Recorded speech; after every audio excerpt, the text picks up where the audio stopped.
जय श्री कृष्णा। राधे राधे। आज सुनिए मार्गशीर्ष मास महात्म्य में आगे का वृतांत, जिसमें श्री महादेव जी देवी पार्वती से कहते हैं कि हे पार्वती, एक समय की बात है, श्री कृष्ण विरजा नाम वाली सखी के यहाँ उसके पास थे, जिससे श्री राधा रानी को बड़ा दुख हुआ। इस कारण विरजा वहाँ नदी रूप होकर प्रवाहित हो गई। विरजा की सखियां भी छोटी छोटी नदियां बन गई। पृथ्वी की बहुत सी नदियां और सातों समुद्र विरजा से ही उत्पन्न है। राधा ने प्रणय कोप से श्री कृष्ण के पास जाकर उनसे बड़े कठिन शब्द कहे। सुदामा ने इसका विरोध किया, जिस पर लीलामी श्री राधा ने उसे असुर हो जाने का श्राप दे डाला। फिर तो सुदामा ने भी लीला क्रम से श्री राधा को मानवी रूप में प्रकट होने की बात कह दी। सुदामा माता राधा और पिता श्री हरि को प्रणाम करके जब जाने को तत्पर हुए, तब श्री राधा पुत्र विरह से कातर होकर आंसू बहने लगी। श्री कृष्ण ने उन्हें समझा बुझाकर शांत कर दिया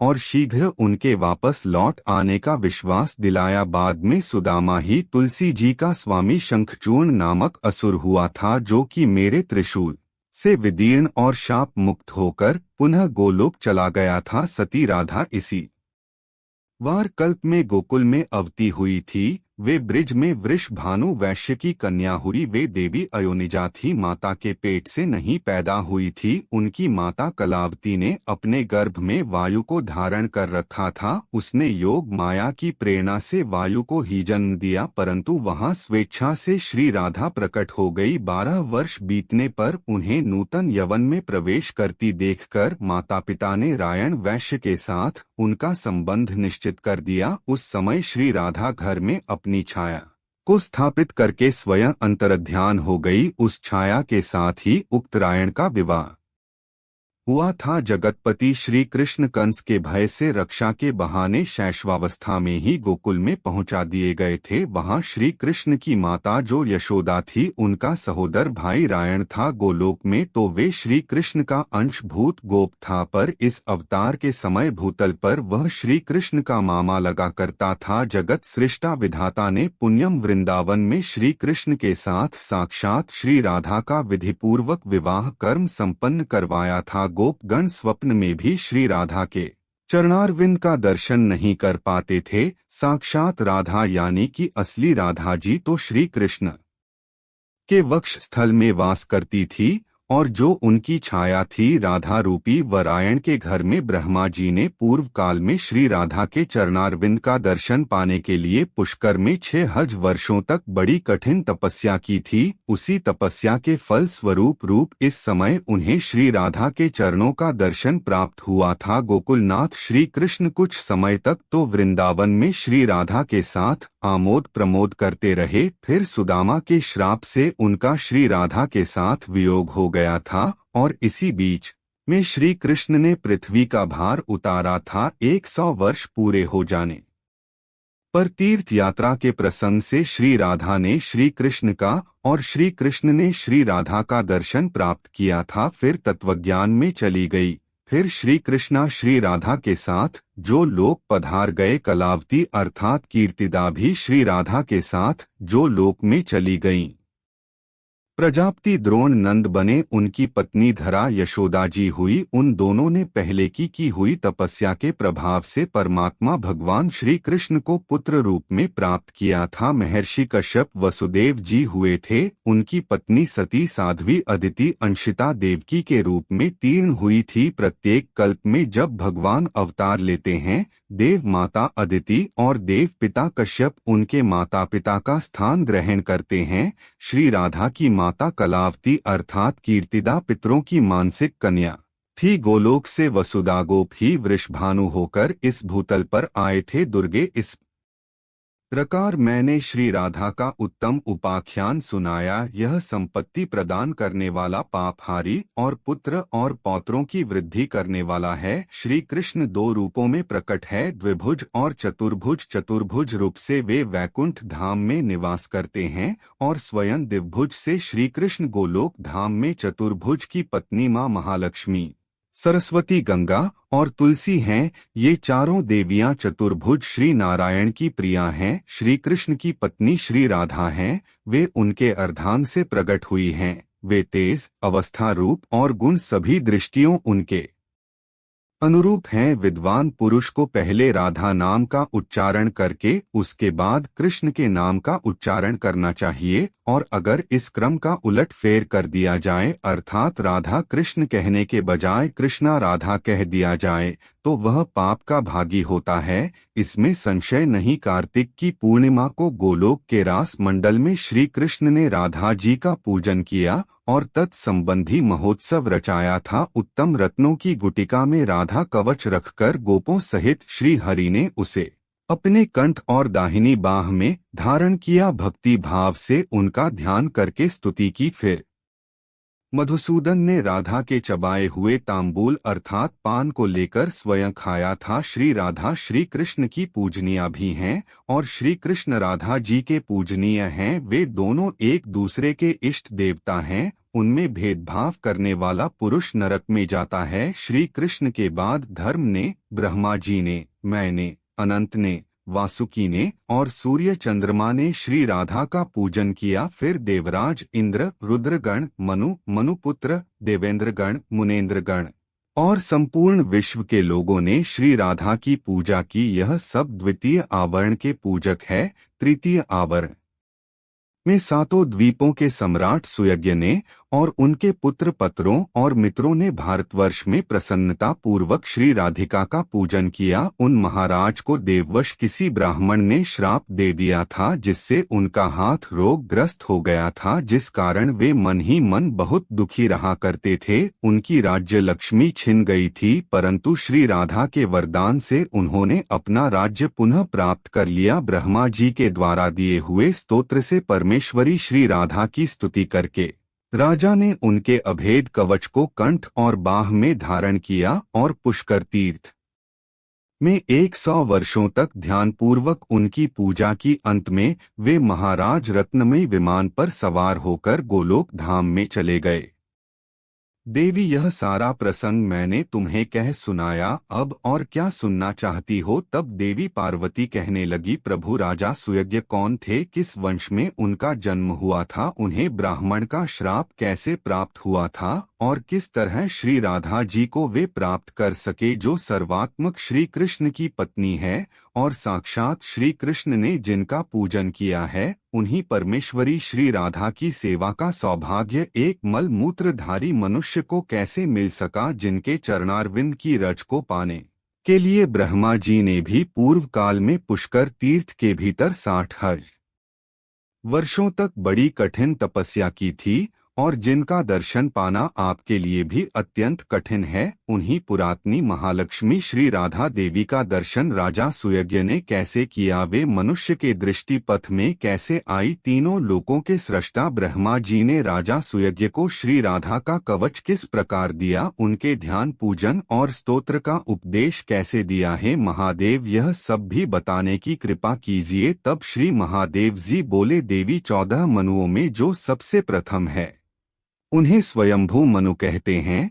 वे ब्रह्मा जी के पुत्र और तपस्वी कहे गए हैं। उन्होंने शत्रुपा से विवाह किया था। मनु और शत्रुपा के पुत्र उत्तानपाद हुए। उत्तानपाद के पुत्र केवल ध्रुव हैं। हे गिरिराज नंदिनी, ध्रुव की कीर्ति तीनों लोकों में विख्यात है। ध्रुव के पुत्र उत्कल हुए जो भगवान नारायण के अनन्य भक्त थे। उन्होंने पुष्कर तीर्थ में 1000 राजसूय यज्ञों का अनुष्ठान किया था। उस यज्ञ में सारे पात्र रत्नों के बने हुए थे। राजा ने बड़ी प्रसन्नता के साथ वे सभी पात्र ब्राह्मणों को दान कर दिए थे।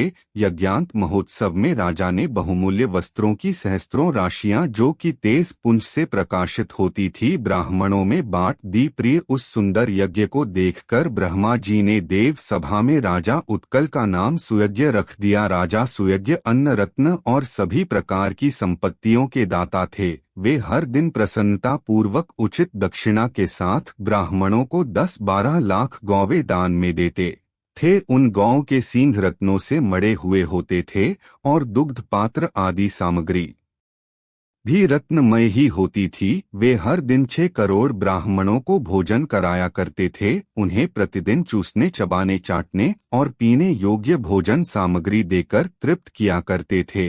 हर दिन 1 लाख रसोइयों को भोजन दिया करते थे। पुआ, रोटी, चावल आदि अन्न, दाल आदि व्यंजन दही के साथ परोसे जाते थे। उस भोजन सामग्री में मांस का सर्वथा अभाव होता था। ब्राह्मण लोग भोजन के समय मनुवंशी राजा सुयज्ञ की ही नहीं बल्कि उनके पितरों की भी स्तुति करते थे।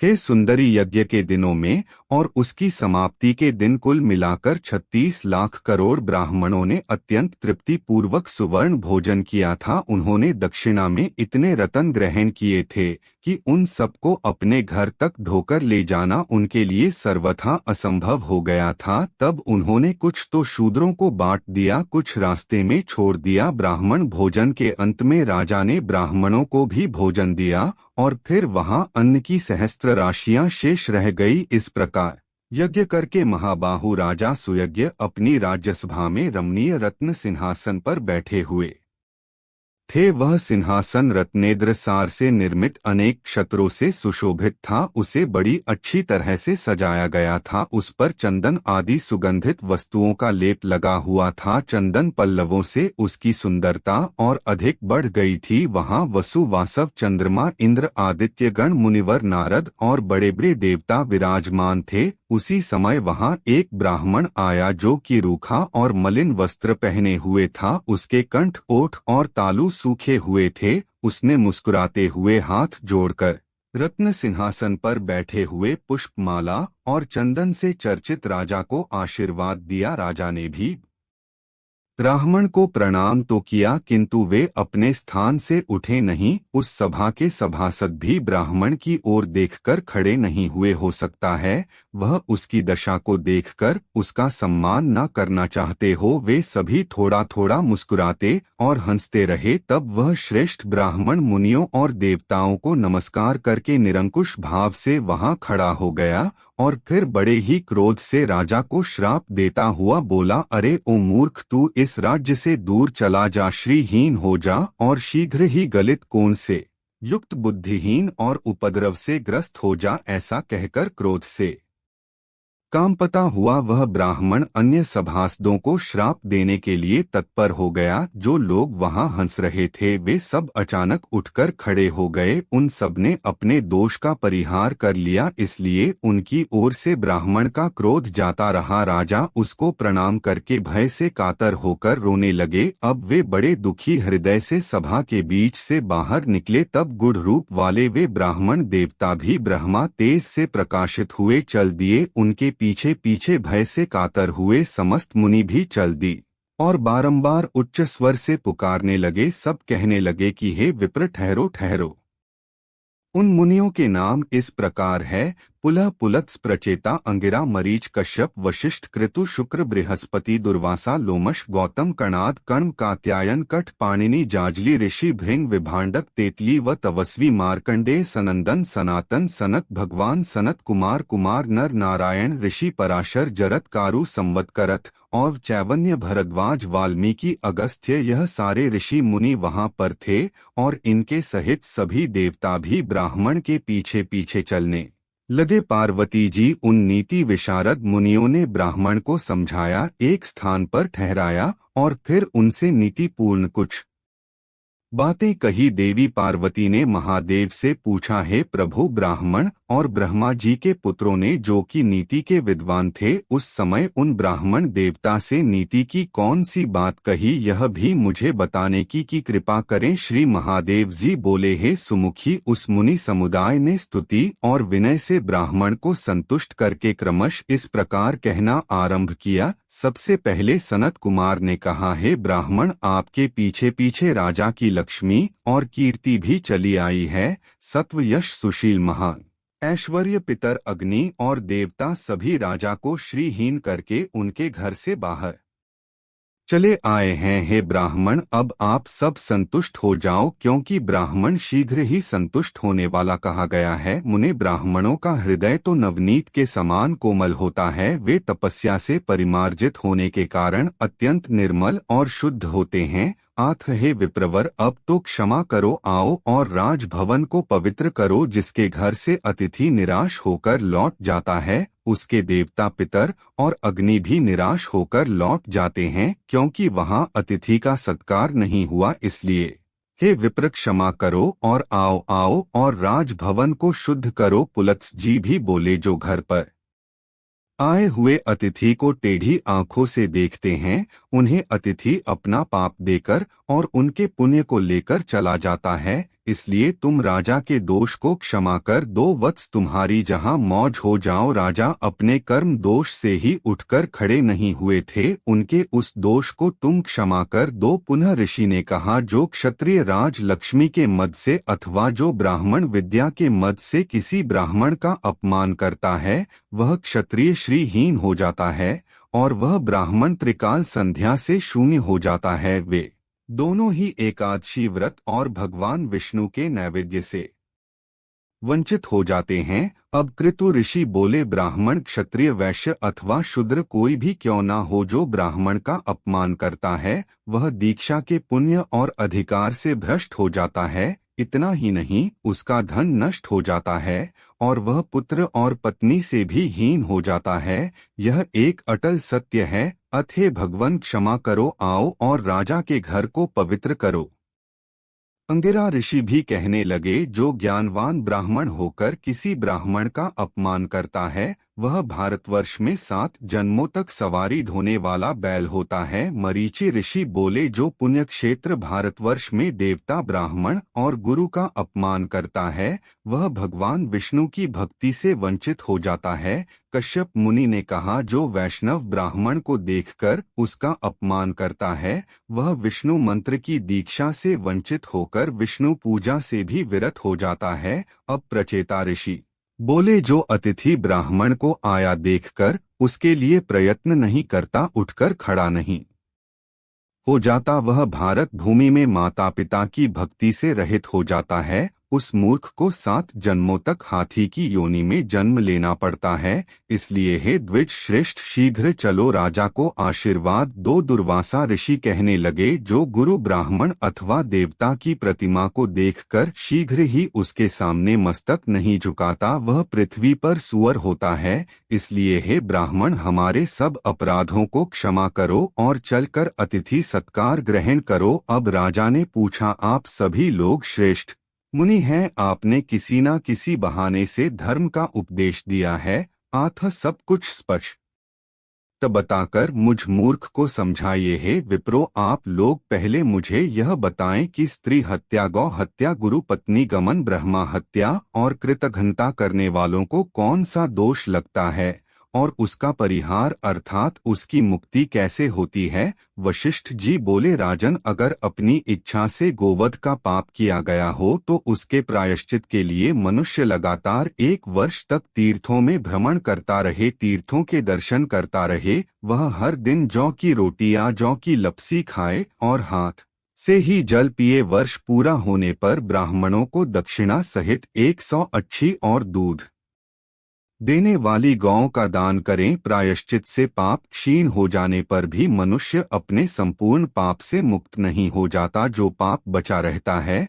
उसी के फल से वह दुखी और चांडाल होता है। अगर अति देशिक हत्या हुई हो अर्थात साक्षात गोवध आदि न होकर उसके समान बताया गया कोई पाप कर्म हो गया हो तो उसमें साक्षात की हुई हत्या से आधा फल भोगना होता है। अनुकल्प रूप प्रायश्चित से उस हत्या का पाप अगर क्षीण हो जाता है फिर भी उससे पूरी तरह मुक्ति नहीं मिल पाती।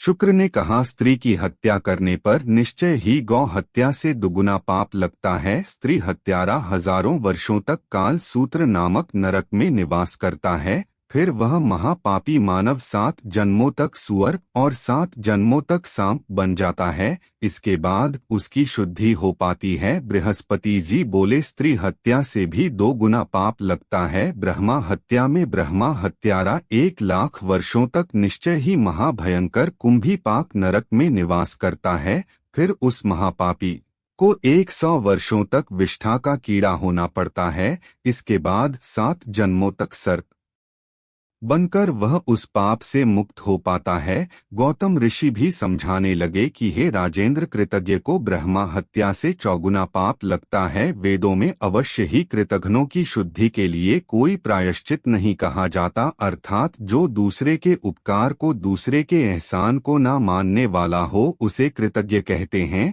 राजा ने पूछा, वेद वेदताओं में श्रेष्ठ है महर्षि, आप मुझे कृतघ्नों का लक्षण बताइए। कृतघ्नों के कितने भेद हैं और उनमें से किन्हें किस दोष की प्राप्ति होती है? तब ऋषि शृंग ने उत्तर दिया, सामवेद में 16 प्रकार के कृतघ्नों का वर्णन किया गया है। राजन, वे सब के सब प्रत्येक दोष से, प्रत्येक फल के भागी होते हैं। सत्कर्म, सत्य, पुण्य, स्वधर्म, तप, प्रतिज्ञा, दान, परिपालन, गुरुकृत, देव कृत्य, काम कृत, द्विज पूजन, नित्य कृत, विश्वास पर, धर्म और पर प्रदान, इनमें स्थित हुए मनुष्यों का जो वध करता है वह पापी कृतघ्न कहा गया है। इनके लिए जो लोक हैं वे जन्म से भिन्न योनियों में उपलब्ध होते हैं। हे राजन, वे पापी कृतज्ञ जिन जिन नरकों को में जाते हैं वे नरक निश्चय ही यमलोक में विद्यमान है। राजा सुयज्ञ ने पूछा, हे प्रभु, किस प्रकार के कृतघ्न कौन सा कर्म करके किन किन भयंकर नरकों में जाते हैं,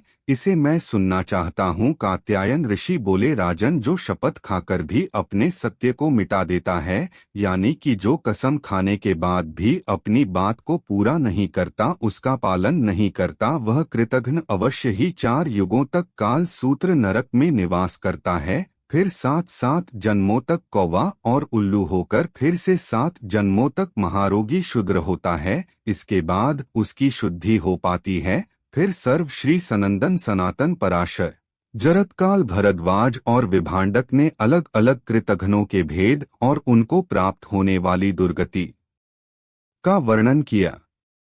फिर श्री मार्कंडेय जी बोले, मार्कंडेय जी ने कहा कि हे नरेश्वर, शूद्र जाति स्त्री के साथ समागम करने पर ब्राह्मण को जो दोष लगता है उसका वर्णन वेदों में किया गया है, उसे बताता हूँ, सावधान होकर सुनो। जो ब्राह्मण शूद्र जाति स्त्री के साथ संबंध स्थापित करता है वह कृतघ्नों में प्रधान है, सबसे बड़ा कृतघ्न है। उसे 14 इंद्र के स्थिति काल तक कृमिनदस्त्र नामक नरक में निवास करना होता है। वहां वह ब्राह्मण कीड़ों के काटने से व्याकुल रहता है।